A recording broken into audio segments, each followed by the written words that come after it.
distances of training techniques that you learn week by week. Pot shotting, we're going to start with pot shotting, which is your longest distance. So as I'm moving around, I'm in my stance, I'm working on exiting away from his right hand and moving. I don't want to be moving this way because I'm walking into his power hand. So every time I'm throwing a pot shot, I stick a jab, I'm zoning this way. I throw a kick, I'm zoning this way. I throw a cobra, I'm zoning. Maybe a jab, cobra. And you see how everything in pot shotting means I'm picking my opponent apart. I'm trying to feel him out, okay? And after I feel him out, then obviously eventually keep throwing techniques. I feel out the distance, and once I feel out the distance, that'll set up my next distance. Next distance is combos. My pot shotting sets up a combo. So I'm out here and I'm feeling out what my opponent's going to do. Then I'm going to break into one of my combos. And then go right back to pot shotting again.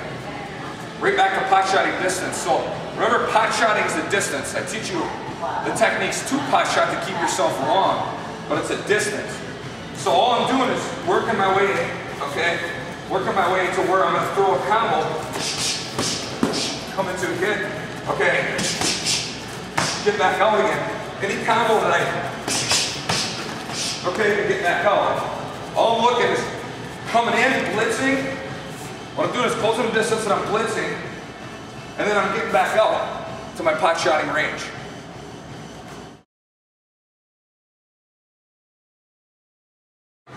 In the pocket now. What am I doing here? Once I get to this point, I'm going to be a little bit more long guard. All right? I don't want my hands here because that allows him to elbow or knee me. So I'll start putting my guard out a little bit more, like this, and trapping his hands a little bit. And that allows me to move his hands, like move both his hands, knee under, scoop my hand, throw an elbow over the top, move his hands there for a knee, maybe going elbow to knee, maybe pull and go knee to elbow. Okay, and I'm allowed to stay here. Besides the short shots, but why when I get here, what's going to happen is you won't stay here in a match. You'll get 1 or 2 shots and you'll be gone.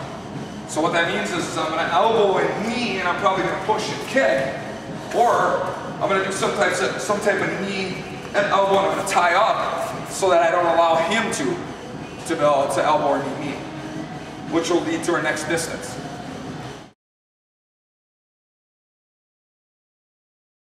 Clinch.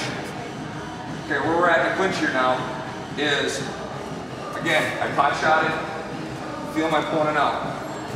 I threw a combo, alright? I maybe threw an elbow and knee in the interim, and somehow along the match I ended up in a clinch.